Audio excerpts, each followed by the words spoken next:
This is a Guide Your Light network production, creating podcasts with purpose.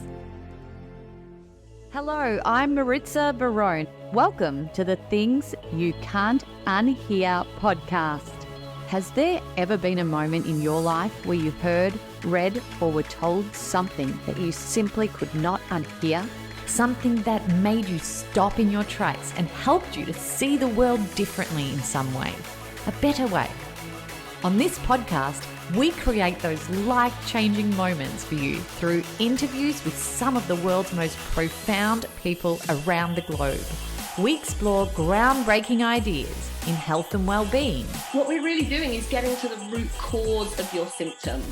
And often we find that that is an emotional block that we have been carrying around in our body that's become almost crystallized and created a physical symptom. Relationships.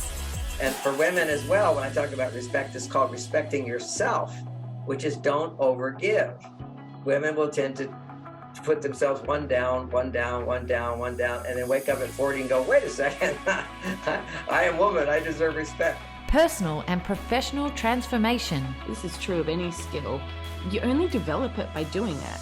And so, if you don't get out there and just start doing it and being a bit rough around the edges at the beginning, can't work on your craft, and so it can't turn into something. Spirituality. Because I think when we know who we really are, we think we're our name and our body and our form and our hair and our clothes and our skin and but when we know who we really are as infinite beings, we're free. And so much more. So settle in. This might just be a big day for you, where you hear something that changes your life in the most transformative way.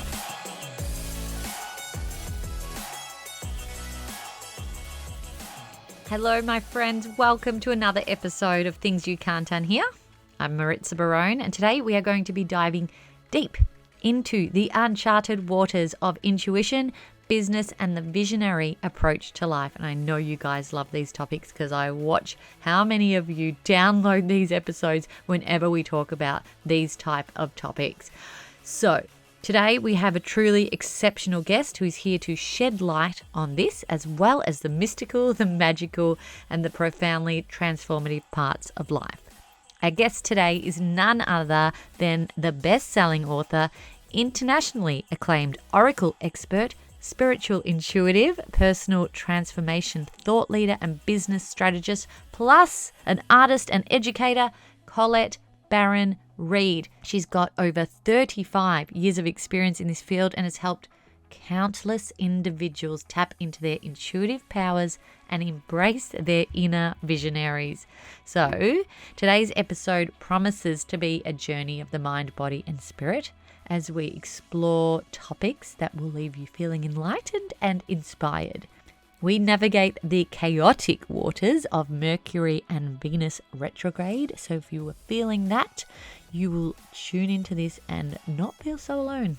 And we will look at that delicate balance of not taking life too seriously. Plus, delve deeply into the fascinating intersection of business and spirituality and explore the looming AI world and its profound effects on our lives and businesses.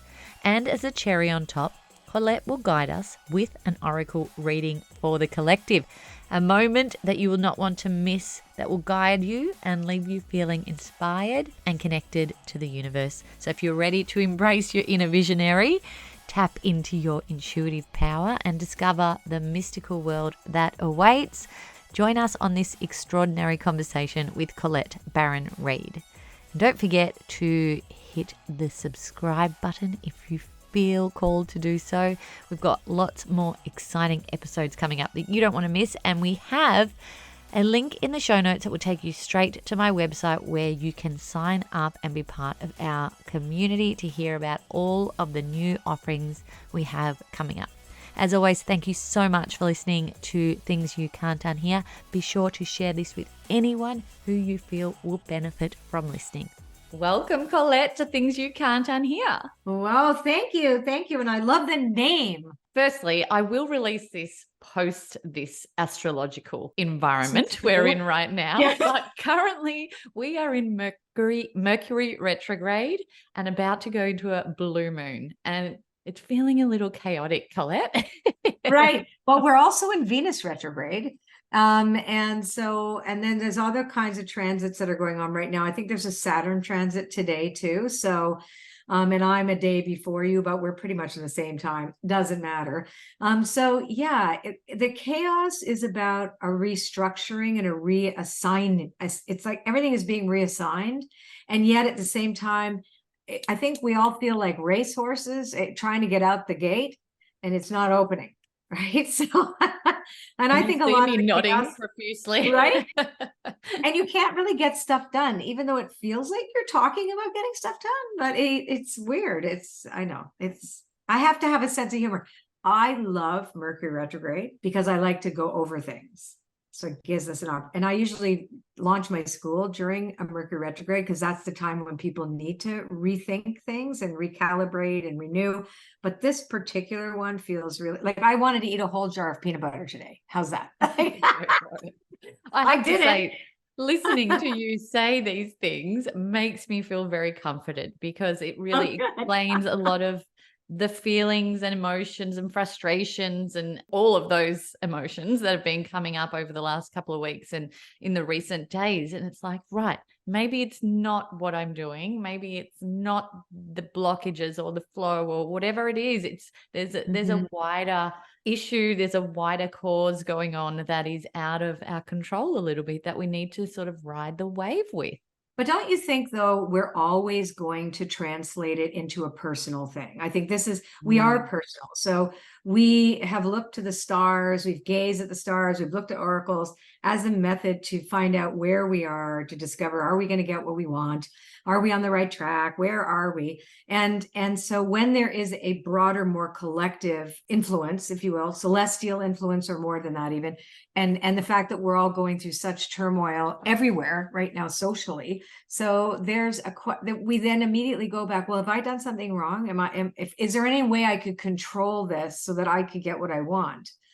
It quicker, faster, what do I need to do?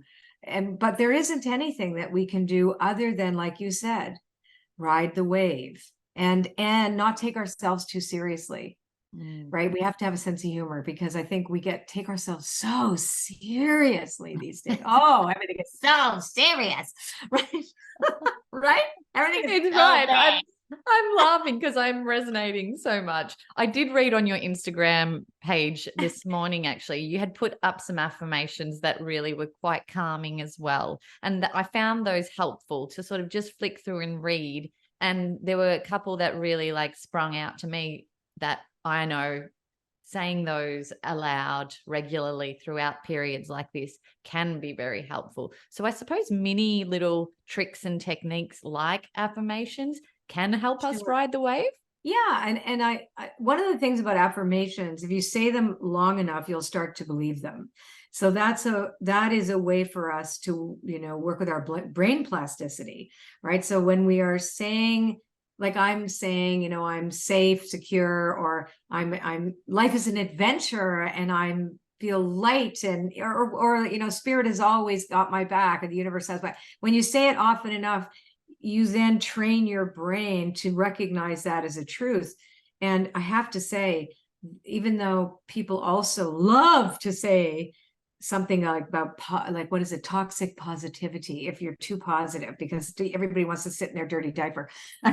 It's just but I think the thing is that we have to, because the negative bias is working overtime for everyone. The fear, the feeling that we're powerless. And so we're trying to be powerful over things and we get nasty or polarized, etc. And these more positive affirmations where we keep reminding ourselves that we're in this alignment and we're in this together and we're not alone and spirit is always with us. And, and that breathe deep and this too shall pass, things like that. These are those little tricks that remind us, yes, and I'm not the only one. And this isn't going to be like this forever. So, It's saying them and then also feeling it, isn't it? That is Yeah. that real key to taking it to the next level. So yes, Yeah. you say it repeatedly every day, you start to believe it, but when you start to feel what you're well, saying. feeling has to precede the believing. Like, I think the feeling is the essential part. It's always the feeling. So it's not a mental exercise. It's like, do it with feeling, like, oh, I feel that, right? You know, you rehearse it like you're an actor. I'm rehearsing safety. I'm rehearsing a sense of trust, you know, like, right. And can I remember a time when I did feel those things? And you can conjure them back up again. But the feeling is actually the abracadabra. Yeah, that's very, very much true, and very much linked to the law of attraction and all of those those insights that we have to bring into our lives what we need and what we want and what we desire. So that makes complete sense. I want to jump into your background a little bit, because I feel as though it's been a journey that is worth hearing for people out there to get a bit of insight into how your talents have evolved over time and the journey it's taken you to get here. So firstly, what do you call yourself? I call myself an author, to be honest. I'm a medium, I'm a spiritual intuitive. I'm an author. I would call myself an oracle expert. Truly, I'm an artist, so I do paint, and I was a recording artist on the Universal Music label. So I'm a lot of things, but I don't really care about the label so much. But I used to hate the word psychic when I started doing this work 35 years ago. I've done this full time for 35 years. It was very fringe. It was not popular. It wasn't mainstream like it is now. You didn't have like the magazine writing about the latest medium that said what to who. You know what I mean? That wasn't there. It wasn't like, let's all do this. It wasn't like that at all. So the word psychic had a kind of a pejorative connotation to it, even though it means as a word pertaining to the soul. I don't have a problem with the word today, but I don't call myself a psychic because it actually diminishes all the things that I do. But I mean, I worked as an intuitive strategist for business too. So yes, I don't know, use the word intuitive and that'll be good. Yeah, there is a different feel to those two words, isn't there? Yeah. Psychic and intuitive. And I suppose Yeah. some people may be more open to lean towards that intuitive side rather than the psychic side because of what's been painted around that word and the connotation around that But word. it's the same. It's whatever label you call it, tomato, But and I did choose that because it was easier for most of my clients to swallow, given that most of my clients came from either corporate or they came from the entertainment industry, and they had a healthy level of skepticism, and it kind of softened a little bit, but it was the same thing, for God's sakes. I mean, you call it whatever you want. Yeah, exactly. Well, I really want to jump into that whole business intuitive side of things. But firstly, tell us about how this world evolved for you personally. Oh, God. Did you always have the intuitive pull? Did you always have the messages flowing through you? Yes, but I had no interest in them, frankly. I was obsessed about divination and things like that growing up because, I had the ability very early on. My nanny was from Scotland. Her name was Mrs. Kelly. She was a trip. She was a psychic. And when my parents would go out, they didn't really know that she would invite her friends over. She was old too, like her late 70s, and they would all come over, these little blue-haired ladies, and she would read playing cards and tell them their fortunes at our table at home. And so I was fascinated, but I had seen things in the backyard and told her about them. And so she was the first person to tell me that what I was seeing was true. That this imaginary friend, or this ugly looking bigger dragonfly that looked angry, was actually a fairy in the backyard, and because I thought a fairy was supposed to be pretty like Tinkerbell, and it's not what it looked like. And so I was like, what is that?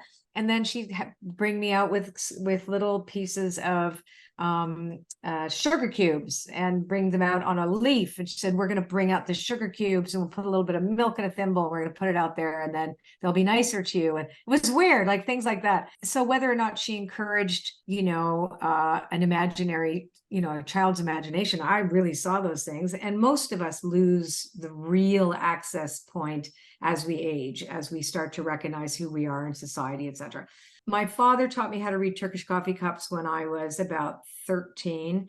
I found this out after he died, because my parents were very big on academics. Like, I was supposed to be a lawyer. They picked that for me since I was a little kid. You were going to be a lawyer. That was it. So none of this other stuff. But when he died, his oldest friends, who he was Serbian, they were also Serbian. And anyway, they told me, I said, they said, because they knew what I did, they said, you got this from your dad.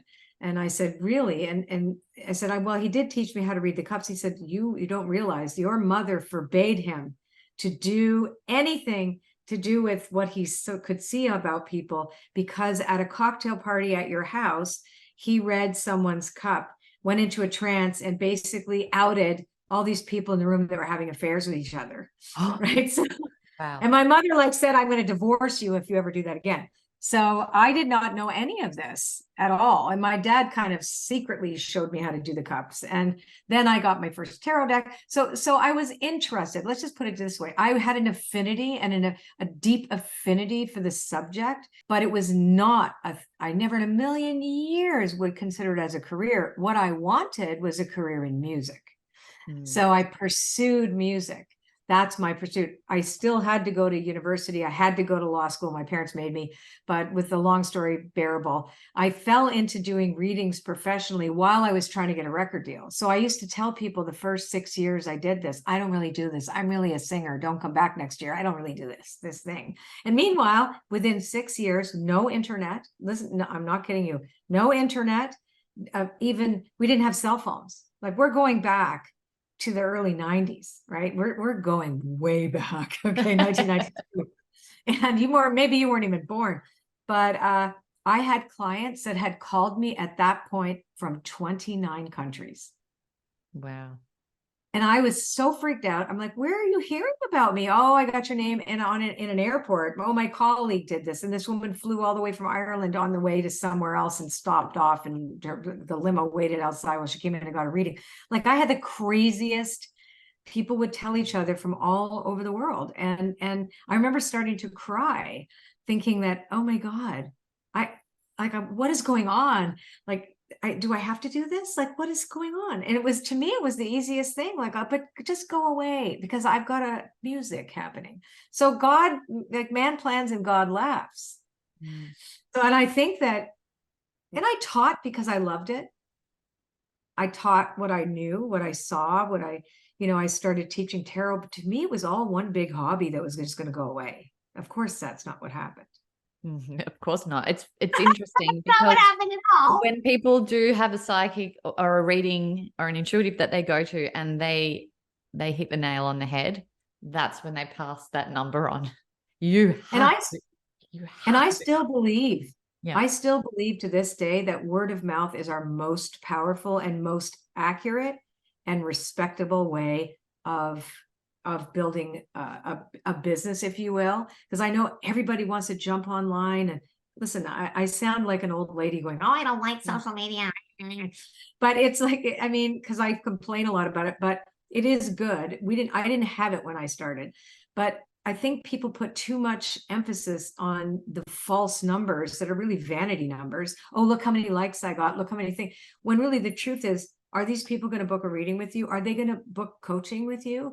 Is this a genuine way that you can actually connect with people? Because that's the only way you're going to have a legitimate, and flourishing business where people can get to know you. And then, anyway, that's just my 2 cents. You don't sound old, you sound experienced, and it's actually so refreshing. And to be honest, for myself personally, if I was to choose someone to read for me, it would be someone with a lot of background and experience. I think that would definitely be the way that I'd be leaning. I'm curious, you said something earlier in regards to, you know, the music being the passion and the thing that you really wanted, and then this talent and skill that you had on the other side that was just drawing you in. How do you manage those? Well, when I gave up music, I got a record deal. I love that. When I stopped chasing it, I got a record deal with the exact record company that I put on every single one of my vision boards over the years. But I had failed so many times. I had just gotten so sick of it. And I had been doing so well as an intuitive, and I really loved my life. I was traveling all over the world doing readings, and people would invite me to London, and I haven't been to Australia. I keep getting invited, but I don't go. But anyway, and you know, all over the place. I'd be, and I had a great life. And I decided to translate my musical skills into a spoken word record. At the time, no one had done a 48-track meditation album at that point. This is back in 1998. So I launched a journey through the chakras at that point. I got together with Mars Lazar, who's from Australia. He was a really terrific, a platinum selling album, like a musician. And so we created this. And then it went to #1 in Canada, really crazy. And then the head of Virgin Records was listening to it all the time, and it was just weird. And my client, who was business affairs manager at a record company in New York, moved to Canada to be the business affairs, and he brought me, and it's the story, the rest is history. However, I am so grateful that I didn't get that before. I was not cut out for the music business. It was going to chew me up and spit me out. I could not. It was such a disturbing experience. Even though, you know, I knew I had the talent and I had great critical acclaim, it was the most sexist. And, you know, like it was, and then they found out how old I was, because I was 40 and I look young. I'm 65. So when I was 40, I looked 25. So there was this whole thing. Cat got out of the bag, and this, all they would talk about was the fact that I was literally past the expiry date. That was how I was treated. It was interesting. Then Hay House came. So it was so strange. So that then I got the book deal at 2005. I had my second album out, which was really beautiful. And then I was going to record a third. And I couldn't do both. It was impossible. I knew that spirit was calling me, and I had a bigger mission. And I was still standing on the stage with the microphone, mind you. Right. Everything that I saw myself doing, I was doing it. And I was feeling the way I wanted to feel. I manifested it. And they played my albums and sold my albums on the side of the stage, just like I would have had I been on tour. It was crazy. So everything manifested in the appropriate way that spirit had in mind for me. I love that so much, because you've merged those two worlds. And I think there's a great message in that for so many people listening today, is, you know, that thing that you think is what it is when you get there, Right. maybe a little different to what you expect it to be.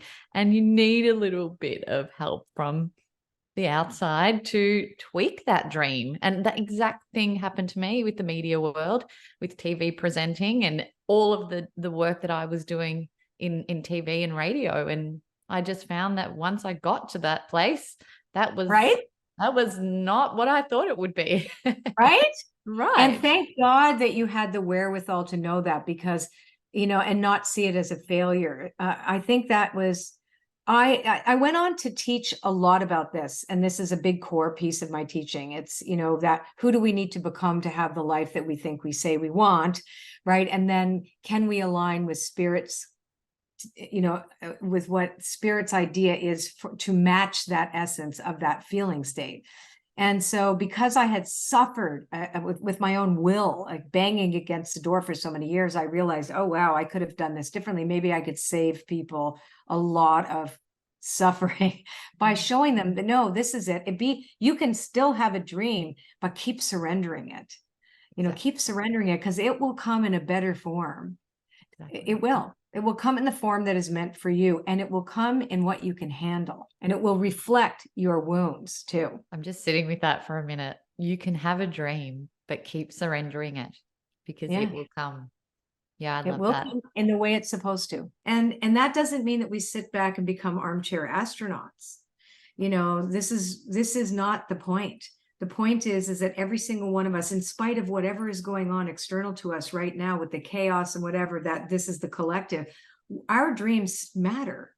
Who we're meant to be matters. We're each meant to play a note in this grand symphony, but it's our note, is not my note's not your note, right? It's the note. And it's kind of like when you're singing and you're trying to get in pitch or in key, it's like you're tweaking, you're slightly tuning your voice or tuning a guitar. It's based on tension, right? The strings of a guitar are based on tension. So that there's a tension that happens with every one of us to find that note that is our own. That's comforting, because that also proves, as much as there is so much competition in these industries that we particularly chose, we are not in competition with one another if we are truly authentic to who we are and what we're here 100%. For. I believe that 100%. Did I know that when I was younger? No. And that was also a lesson I had to learn, which is to surrender my need to compare. Because right now, when you think of it too, the way young people are taught to present themselves on social media, not even young people, anybody, it's like, present this facade, of this shiny thing, when that may not be 100% true. And then you're comparing your insides with somebody else's outsides, what you see, and it's rarely in alignment. So I think we have to be extra careful now to be mindful that the image that we see is just an image, and how we feel, even with what we project, the more true and honest that we can be with what we project and what we offer, the better we will feel, and the little bit more boring will be, by the way, and less popular, I think, for a bit, but you know what I'm saying? But at some point, people are going to gravitate to what they know in their bodies are true. And relatability, being real, is so obvious when you see it. And the opposite is also so obvious when you see it. It's very interesting. Yeah. Look, we did talk earlier about the business side of things and the intuitive side, and I want to know how we can work to connect our business worlds with our spiritual worlds in a way that really helps to take businesses to the next level and see things on a more visionary approach rather than a strategic approach, and what the difference is. Well, strategy comes. So I used to label myself an intuitive strategist, and for a number of years, that's the only kind of one-on-one work that I did, was with business leaders. Most of them had multi-million-dollar businesses. So we're not talking about somebody that's struggling necessarily, although I have coached groups of up-and-comers kind of thing. But what I learned was the strategy is being able to take what you already see and know and move, it's like moving chess pieces around. But intuitive strategy is being able to see what isn't there yet, being able to look between the lines, being able to see all this kind of these opportunities that are available, that are not obvious, right? That are in play, but may not be visible just yet, right? So they're not in the material world just yet. So I worked with clients about their businesses, etc., but people who were open to working a more spiritual viewpoint as well, because I always said you cannot separate yourself. Everybody, if you're an entrepreneur, for example, the business has a spirit. You got the inspiration. And where did you get that from? Inspire means of the spirit. And then a lot of people go, oh, thanks for the idea. I'm busy now. I got to go. And it's like, no. You have to being able to nurture the relationship with a higher power and a higher purpose. You asked me such a big question. I'm kind of sounding like I'm going all over the place, but I hope I'm giving you some at least puzzle pieces. That's because I teach a class called The Spirit of Your Business. So which is to get entrepreneurs to start talking to the business, to start seeing it as a spiritual entity that's living, that's alive, that you steward it, and it is in relationship to you, and you are in relationship to it and the people that you're serving. These are all relationships. It's all relational. So, how can we? There are a lot of businesses now, look at astrology. So I can't influence anybody that doesn't want to have, do you know what I'm saying? That doesn't want to be that's not interested in this kind of approach. Or not open right? to this approach. Yeah, you have to be open to Yeah. the approach, right? So, but I do think that we're heading in two ways. One, of course, with AI now, which is very clinical and it's artificial intelligence, right? So we're looking at AI, and this is machine learning. But the spirit of humans can't be, I don't believe, will be able to be duplicated by a machine, right? The fruits of that can be, but we need inspiration. We need that connection to the universe, to the divine intelligence. That's my opinion. I mean, take it or leave it. This is, it's just the way I see it. And so I think we need to foster that more, foster the relationship that we have to a higher power as a primary thing. That doesn't have anything to do with religion. It's that we are not here by our own device. Yeah, that's really interesting. I want to talk about AI in a second too. I've got a business at the moment. It's 12 months in. It's a podcast network with impact and purpose-led podcasts. And I have been deep into strategy mode for the last couple of weeks. And what I've done after the strategic way of doing things through a coach is actually just let it sit there and not think about it for a couple of weeks and go for quiet walks and let things sort of just land and also come in and take them out. And so I'm trying to merge both sides of my brain, if you will. You just did. That's exactly how you do it.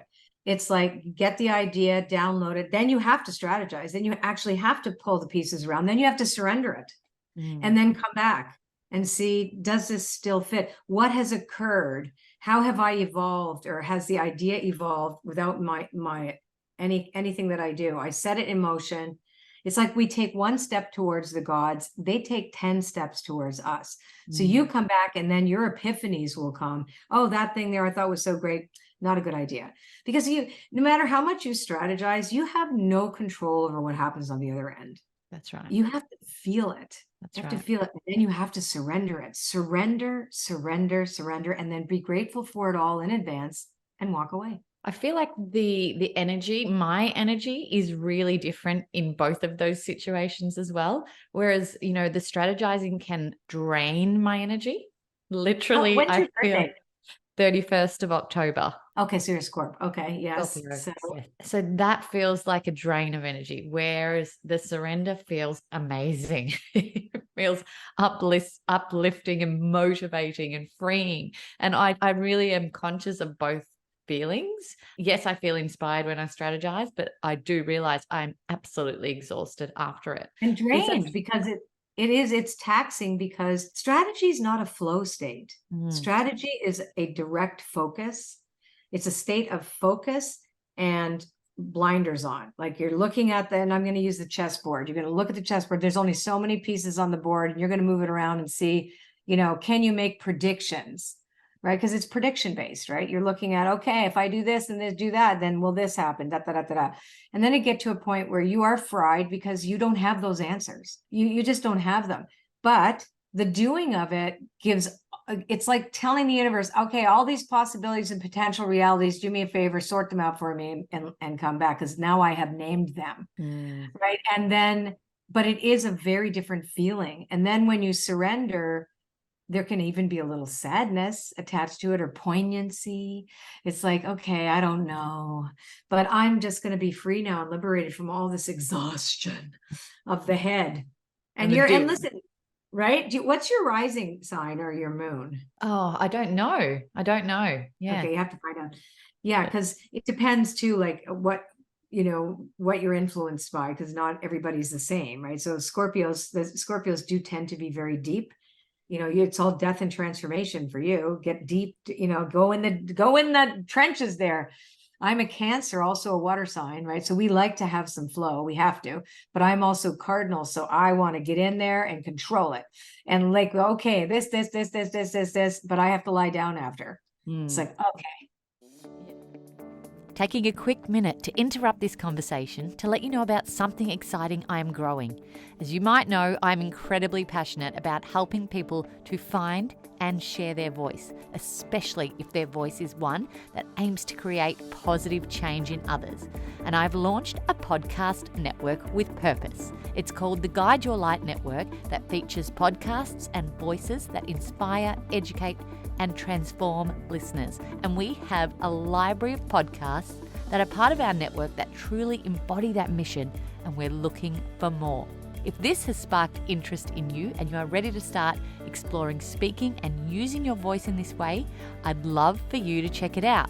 Also, if you have something important to say and you don't know where to start to bring that to life, we can also help you to craft your authentic message through our Guide Your Light online sessions to help you get super clear on your intention, messaging, and structure needed to launch a podcast of your own that is authentically you. Just head over to guideyourlightnetwork.com. Yeah. But how helpful do you think that is to know yourself on that level? Obviously, it makes things so helpful for business and for life in general. Yeah, I think every business person, certainly entrepreneurs should recognize that you need space for both, because in order to be really effective, you have to let go. You have to do the intense work and then let it go. And then you have to trust. And that's the thing that nobody teaches us. It's all about, you have to stay in control, be a boss babe, hustle, all that stuff. Like, I think that's unhealthy. Like, I think we have to just be really excited about what we're doing and find the most authentic thing and the smallest version of it first, right? That the most living thing, that go, I see this, and then see, and also be patient to allow something to grow. If people want overnight everything. That's true. And I think with artificial intelligence, AI coming, it's going to even lean more that way. I literally just left an event in Australia, in Queensland, where we were talking about AI and what platforms are there and what they do. And they were being presented by a speaker, and literally mind-blowing things were popping up on that screen. Replacing humans left, right, and center. Yeah, no, my husband's actually at Google right now at the conference, so he's doing that. But here's the thing: yes, it's really great as a tool. It's great for ideation, but I can't predict whether this is going to replace us. But certainly, I will say that inspiration and creativity, you can be inspired and creative and use AI, but I don't believe that AI is going to usurp the creativity and inspiration and spiritual downloads and that sense of connectedness that we have when we know that we have touched the divine in a moment. It can't replicate that. So I'm not worried about us being taken out by AI. I was like, you have to finish that sentence. It's the way we're going. But this is what happened with the internet. Remember when the internet, and everybody's experimenting. It's the wild, wild west right now. One thing I will say, I got kind of tweaked, and maybe it's just I'm being a bit judgy, and I had to kind of decide whether or not, is there a reason why I should feel judgmental about this? But somebody in a group I belong to posted that they just wrote their first novel with AI. And they could teach you how to write a novel in 30 days or less with AI. And I'm like, what about all the time you nurture? And I am old fashioned that way. I think that you have to spend time and be with the story and allow it to come through you. Like, isn't that exciting? That's like, for me, the creativity part is the most important part. So I just kind of looked and went, oh, and then all these people now are teaching people how to make money with AI when they just learned it. Right, you see I feel as though there's going to be a period of time where the people who jump on quick will probably benefit, and that happens with everything new. Everything. And then it will just become the norm. This is my feeling. Yeah, it's the new internet. Me too. And we would just adapt to it and learn to have it in our lives. And to be honest, I tested it yesterday. I thought I'd do a solo episode. I wanted to see what it would smash out to get me a solo podcast episode. And Okay. when I first read Did it, it I give was you a like, script? okay, sort of my voice, but not really. By the end of it, I had literally deleted 95% of it and Right. I added know my own. we use it for ideation, sometimes for marketing, or if I want to get I want to do a meditation similar to something, but I will just use it kind of like, what do the culture in yogurt? It's kind of like it Yeah. gives you this whole thing, and I'm literally 95% throwing away, but there's 5% in there that, ooh, that's a good line. Right? Mm. Like, so Mm. yeah, but I'll be honest, I don't have time to learn it. So my team is learning it or whatever, but we're looking at more for automation and things like that than content. Content comes from people. That's how I feel, because I can't put my voice as a machine. Like, do you know what I'm saying? I would not turn my voice and the things that are meaningful to me over to a machine. Like, it's just not going to happen. Good. I hope everyone ends Yeah. up feeling that way, because the Yeah. things that I was seeing on screen was an avatar created with their image talking I on know. screen as a cyborg, really, Oh, and it's scary. with a different accent. And I don't think they can do Australian accents yet. They can only do American accents at this point, I've been told. So it was this Oh. man's face in an avatar speaking with a script that the AI program had created. And I was like, well, Oh. that part scares me. But what's comforting is to hear you as an intuitive to say you're not afraid of it. I'm not, only because I'm not afraid of life. I'm not afraid of AI. As a matter of fact, I think we need something. I think AI could discover cures for diseases. I believe that it will figure it out. And I really believe there already are cures for cancer. It's not in the best interests of the pharmaceutical companies for them to give the cure, because then they would be out of business, that kind of thing. So I think things like that, I think AI could go in there and just give it to us. You know what I mean?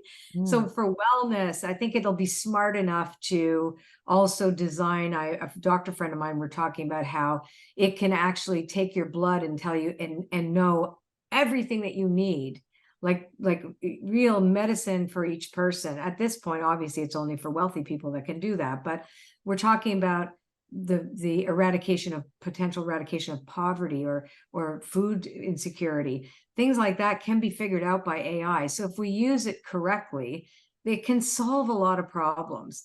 I, unfortunately, prior to the AI movement, but when I say prior to, it was already there, because I watched a British show called Capture. I don't know if you've ever seen it on Amazon Prime. I don't know, you get it on a different thing. So it was a TV show, 2 seasons, with these police where they were dealing with AI and deepfake. Right. And it was spooky. And then it was like 6 months later, the whole thing with AI came, and I said to Mark, the TV show is coming alive. But it can also be really misused, right? But then so can anything, for God's sakes. Look at what's going on in the world. We need something. Shake us up. Everything can be misused, right? Yeah. Didn't our parents tell us everything in moderation? It literally works Yeah. for everything you're thinking about right now. Everything in Right. moderation. Everything in moderation. And I've not taken a popular stand on, I really believe that being in the middle, at some point, pendulums are going to swing, right? Like we've had these huge pendulums swinging one way, polarization going this way, separation, division, the whole 9 yards. And eventually we're going to figure out that the only way we're going to get ahead is to understand each other, is to come to the center of that bridge and say, tell me about you, right? And tell me, why do you think like that? And I'll tell you about me and why I think like this. And here's what I think. I think we need solutions that are too slow for human beings, or people have too many political reasons as to why they're not sharing their information, etc. So I think in some way AI is going to level the playing field with things like medicine. And we have to think that it could be very helpful, ways to get rid of food insecurity. There's just things that it could do. So there's reasons to be excited about it. And yes, like you and I talked about earlier, that, could there be nefarious uses for it? Sure. But there's nefarious uses for anything. I think we have to be open, and we don't have a choice anyway, for God's sakes. We can't put the cat back in the bag, or the genie back in the bottle. Plus now, what is it? I think, is it Saturn in Aquarius, or what's the other planet in Aquarius? I can't remember. But anyway, it's all this Aquarius energy that's coming. And that's AI. Yep, it is. Right. It's the like the internet. We are so addicted to it. We use it every single day, the majority of our day. And yes, it can be used for good, but it can be also used for very bad things. So yeah. But I think too, we have to also remember that we can't lose our humanity. Like we talked about, bringing spirituality into business, for example. Spirituality doesn't come from a machine. Spirituality is what happens to a human being when they look to the stars and they look and I am awestruck with gratitude because I have a bird's nest that's outside my window, or there's a reverence for life that cannot come from a machine. You have to experience that. And in spite of all the turmoil and all the stuff that's going on in the world, there is still reason for us to become resilient and to see both and that's why I still commit and completely wholeheartedly commit to people to help them stay on track with manifesting or co-creating their dreams, because they matter. Because your ideas, you might have an epiphany and an idea that I have a solution now. And then maybe you'll tell the AI how to go make it for me, but doesn't matter. Like the human being has to do that. Right. And that means you need to be open. You need to, exercise your intuition. See the world with beauty, see it as there's beauty in everything. When you think about it, you're in the right industry, because that's one thing that computers are not going to be able to do, is to intuitively read for you and understand your spirit, right? So you are here at the right time, at the right place. That's for sure. Tell me about how you receive. Yeah. How do you receive your information, and how does it land within you? It's different for different things. So when I'm working with somebody, like in my mastermind, for example, I'll do, I have 24 people in the mastermind, and everybody gets a session beforehand. So when I see that, I look at what I see like a map. So I get it from the right, I see it in my head, and then I'm able to put it together like, here's a puzzle. Here's some of your missing pieces. Here's the potentials. Here's another opportunity. Could this be? Here are the probabilities. If you want to change, this is that. So for me, then it's this, I'm putting together this puzzle, and I love doing that. Mediumship is completely different. Mediumship is me remembering. Well, actually, no, all of it is me remembering. If I think of it, it's like I'm remembering the future of someone. Right. I remember their future. Like, I remember this, like I see you there. You're like 40 years old from here, and you've seen this and or like, I remember this is going to happen in 3 years. I see this. I used to make a living as a predictive reader. And then I realized, well, what if people could change? And then what if this could actually be better? So why don't I help this person take a look at how they could evolve beyond this particular point of vantage? Then that became my obsession. But anyhow, I digress. So mediumship is, for me, I hear the voice and I know the personality. Again, it feels like I'm remembering them. And then I hear them, and it's like sometimes too much, it goes fast and I have to grab it. It's like, I don't know if you've ever been to a sushi restaurant and the food goes around. Well, imagine that it's on steroids. It goes, doom, doom, doom, doom, and you got to pick one off fast enough. That's what it likes with the dead people. I had a television show actually as a medium, and I did 26 episodes. And by the end of it, I was so exhausted because I actually had to call John Holland and ask him, could you please tell me what the hell to do with all of, there's too many of them and I can't, they're all talking at once. And then he taught me how to park them. Oh. Like basically I put them in a parking lot, like you can come back later. You're in control. Not them. Yeah, because I was like, what the hell? Yeah, it's a feeling. So I don't see. Sorry, go ahead. I found it very interesting what you said just then in regards to, you saw something in 3 years for someone, but you thought that potentially that could be tweaked and changed through. Oh, yeah. So I know that for sure. You believe that very much? 100%. I mean, certain things are just going to happen. They just will. Like, it is what it is. And we like to find a way how to make ourselves comfortable with those things. Like, oh, well, that was meant to be. And yes, maybe that was something that couldn't be changed. That was like karma, or this was a choice point. This was going to happen. But I do believe, like, and I'm a perfect example. So after my teens, and I was very troubled. I had a very troubled teen years, and and I had a big violent thing that happened to me when I was 19, and then a course of other things that happened. So I got into drugs and alcohol, really, really difficult. I tried to kill myself in my 20s. Obviously, I wasn't very successful. But my point is that so I had gotten a reading for somebody in, I think I was 2 years before I got sober. And they had told me, no, more than that, because I remember they told me all these things that were going to happen, and they all happened. This very well-known man but he told me that in this lifetime, I had to be okay with the fact that I would never be very successful. I would never be with a faithful man. That I really chose a life that had tremendous hardship, etc. But he described accurately things that had happened to me already. And then so a few years later, I got clean and sober, and every single thing became the opposite, because I chose to become a different person. I chose, right? So I know that we can reinvent ourselves, and I know that we can heal from trauma. And I know that there are certain things, like I can't change my parents. I can't change the date I was born. You know what I mean? There's certain things you can't change. You have to just surrender to those things. But I can change my perspective, my perception. I can change the way I engage something. I can move beyond my limitations if I'm courageous and brave enough and humble enough to do it, right? Anybody can.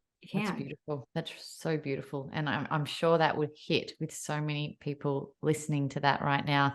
There's something going on for them that they feel they have no control of, or, you know, it looks like things are going to be going that way for them. But there is some element, which is so comforting to hear you say, in our own hands, where we can tweak the path ahead, change the path ahead, and go for a brighter future, I suppose.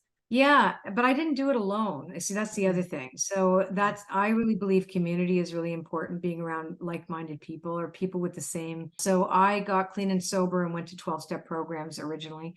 And then I did a lot of therapy, and I associated with people who were wanting the same thing, who were doing great things with their life, who were doing meaningful things, that were no longer in the clubs, and that, like I had to literally leave everyone behind, basically, and find a new community.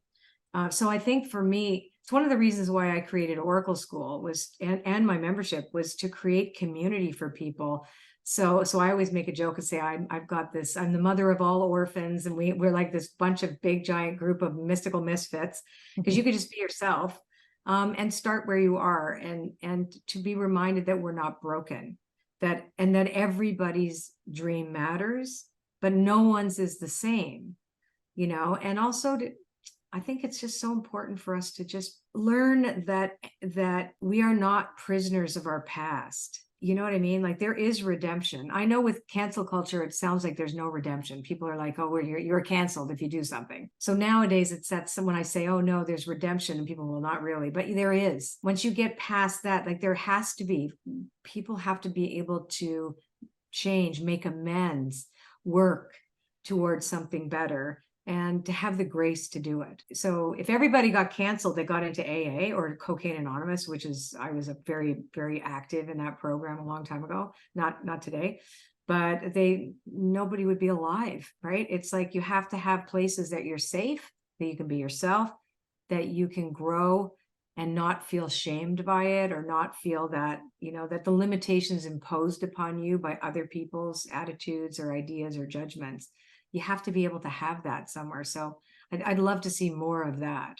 Yeah, same. Absolutely. Definitely a strong journey you've been through, and evolved into this incredible human being with incredible talents. And, you do you talked about these Oracle decks, and I want to touch on them and see them. We share this on YouTube as well. So you can hold a couple up if you like, because okay, good. Popular decks. So this is my best-selling deck, Wisdom of the Oracle, and it's the one that we teach with in Oracle School, which is in its 8th season. And but I have 14 or 15 decks now, but there's more coming. So I'm working on my deck of my own art.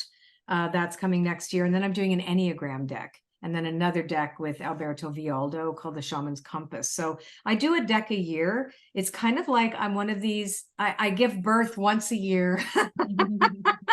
But I only do what I'm called to do. I've only done 2 decks that I was asked to do. One was my Goddess Power Oracle. Hay House asked me to do that. And that came with a lot of interesting lessons. That was interesting. But the rest of them just come through me. And and those are the ones that I find, they speak to me. They show me what they look like. It's actually quite interesting. So the recent one is the Dreamweaver's Oracle. We have a lot of Australians coming to Oracle Palooza virtual on September 15th. I don't know if this is aired after or before, it doesn't matter. This is done with a very different type of art style. So each deck is very different, but they all have something in common. And what they have in common is I was kind of a total nerd. And once I really got into studying divination, I was a history buff. So, and still am. I mean, I would have been a history professor if I mean, I love history.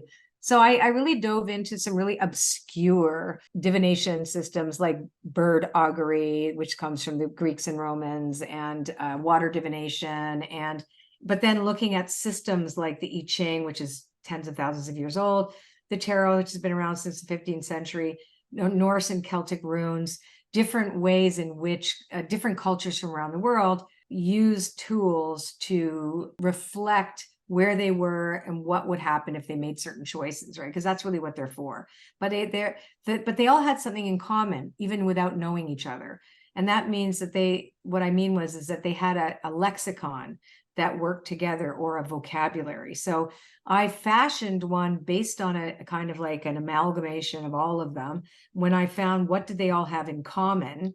And then from there, every single one of my decks is based on the original lexicon that's either expanded or contracted or moved, but the identical, as the ideas are in each deck the same. So all my decks work together. So you can do.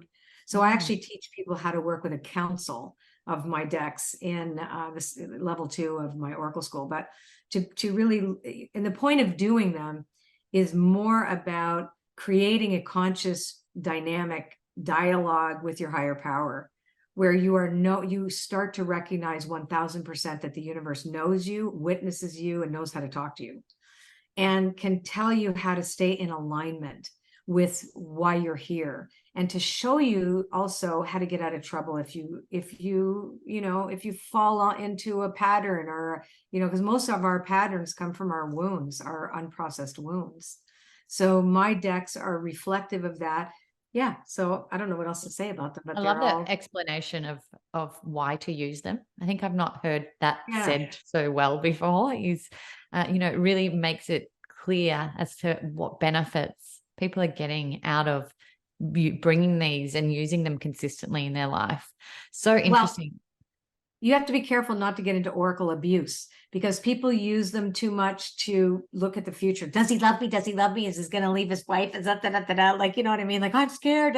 So I always say, because we use them as personal transformation tools. I teach people how to use oracles and all divination systems as a method of personal transformation. You can use them as predictors, but they really only point to probabilities and not to anything that is written in stone. But their best use really is deep reflection and guidance, navigation. So I call them, they're a GPS, they're a flashlight to see in the dark, they are a shovel when you need to go deeper into something. They're a way for you, communication device. Hello, universe, can you talk to me now? Yeah. So they're multifunctional. And do you read for people? Do you read oracle decks for others? In my membership site, I do something called Spirit Jam twice a month. So I do readings for 90 minutes for the audience, and randomly we pick people up. So yeah, I do. And I love doing that. but I retired about 6 years ago from doing clients, and I have still a few of my business clients that wouldn't leave. So I take them like twice a year. Yeah, the one-on-ones I don't get to do often, so I love doing that in my membership. But yeah, and I also read for the collective, which I'd love to do if you want me to. I would love you to. Now, I think everyone listening is probably like, please, can she read for us listening today? But why don't you first ask me a question about you? And if you would like, and the way you ask the question is more important than anything. So don't ever ask for a yes or no, because it's never going to give you what you want. You want to ask, tell me about this. So what do I need to know about this move that I'm trying to make? Or what do I need to know about this scenario that I've entered into? That kind of thing. And then for my highest good. So that's, you're asking, what do I need to know for my highest good? And then what we'll do is we'll talk to your audience about what they need to know this fall, maybe, like what are some of the energies that they're dealing with this fall? Okay, I have a question. We're currently looking for a new place to live. What do I need to know about the next house we will be living in for our highest good? Okay, so, here we go. That's okay. So this is interesting. You have to be more flexible about it because you have some rigid ideas about what it's supposed to be. And I don't know if that makes sense to you. Oh, yes, it does. It does. So you need to lighten up a little bit about, because the place that's yours is not to the specific specifications. So it might be the exact house, but in a different neighborhood that you think you want, or it's a different house that you didn't know that you really loved because you didn't allow yourself to possibly, right? Now, the other thing is this is about evolution. So both cards came upside down for you, which meant that they're protection messages. So for this one, when the between worlds is in protection, it means that you're losing patience about this and saying like, are we there yet? Where is it? And so that is not going to help you either. Sorry. Is this making sense though? It's just absolutely on point. I was like, oh shit. I know this is just such, clarification as to exactly how I'm feeling. You're gonna get what you want. So I'm going to give you a little exercise. So I believe, I am an animist. If you don't know what that is, I believe that there's a spirit in everything. There's a spirit in my deck. There's a spirit in a house. So you can say thank you to the spirit of the home that you're in now. Thank you for protecting you, for giving you a roof over your head. Thank you for allowing me to be part of you, blah, blah, blah. And let it go. And like say, I'm ready for you to find your next person. And then send it out to the house that wants you, that is for you, and start having a relationship before you find it. Just say, and start trusting that, because it may not be available today yet, right? And there's the chaos. There you go. There you are, like getting yourself chaotic. Right? I'm surrendering and letting it go. That's right. But just really get a conversation going and say, we're really, really excited about coming to see you. And then you start to feel more trusting, but keep doing the legwork. That's the thing. You still have to do the legwork. That is really, really on point, spot on. And I needed to hear that. So I really thank you for that. And, when you said ask one question, I was like, I've got so many, but that's just something that's sort of playing on my mind a little bit. So I thought that was a really great one to start with. But for our audience, I suppose, why don't we do one for the collective? So maybe we could ask, I'm wondering what would help them the most. So say, for example, how would your listeners manage the chaos, find a way to still okay, I've got a great idea, a great question. So what do they need to do or to know about continuing to pursue their dreams and not get caught up in the chaos, even though it's really seductive? Perfect. Think that's a good one? I think so too. That's perfect. So I'm going to use this deck again. I hope that sounds good for everyone listening, and I'm sure you're all nodding. Let's hope Colette's message is absolutely divinely guided. So the first card that I have, this is fun. So is new life. Now, new life is actually reminding everybody that the life that we all had, right, is no longer. And a new life is something that is coming, that is in front of us already. But we don't really know what to do with it. We're like a colt. So with a new life, we have to be okay with saying, I don't know. That's what's really important, is not to pretend that you know, and be willing to say, I don't really know. What could I learn? Right? You know, how could I be open? So when there's something that's new, stay curious. It's really about being curious. Like, I don't know. I wonder, right? I wonder. And no one is running out of time. So the TikTok card is in the protection position, which is about fear that we're running out of time. I can't get this thing off the ground fast enough. Why is it taking so long? You know, maybe I'm not meant to because of all the chaos. And honestly, you cannot look to the outer world. And that's what this card is about. By the book, also in protection, is saying that you have to deny your conditioning. You have to say no to the conditioned reality that you're an automatic pilot. If you want to live well and follow your dreams, you have to be careful not to fall asleep and get lulled into the seduction of the chaos. The chaos is seductive. It's a distraction. Does that make sense at all? Absolutely. Okay, good. And then happy. What do you love? Right? Instead of looking at what you don't love, it's like, don't look at the problem, play with solutions. Just play with solutions and surrender and be happy, and recognize that being in flow is recognizing that you might be in the boat, but the water is the one that moves. Right? So you got in the boat, you're in that boat. So you got to trust. So really, between now and the end of the year, it's reminding you to really trust and stay super curious and keep asking yourself, is this me? Is this really me? Or did I learn this somewhere? Like, why is this my reality? And also, I would say, take a media diet. I take regular, stay offline, just get off. You will start feeling so different when you're not so plugged in all the time. But go back, because that's where this is how we do work on there, etc. But give yourself enough time to regroup and ask yourself, what makes me happy? Because if it's not making you happy, you have to ask yourself, why are you doing it? That's brilliant. Yeah, I think that's such great advice for a lot of people, of course. And I'm sure that will resonate with so many of us, just in this fast-paced world and in the doing and in that environment, just to get out there and ground a little in between all of the chaos. Yeah, because be the eye in the storm. And know that sometimes we all are going to fall asleep at the wheel. I talk about this in one of my books. I talk about spiritual narcolepsy, and and the idea that we will fall asleep and we will revert to our old triggers and things like that. But the deal is to get out of it quicker and to realize that, okay, wait, I have to love myself, and then I have to give other people credit too. Everybody are human. Everybody's doing the best they can with what they have, with the tools that they have.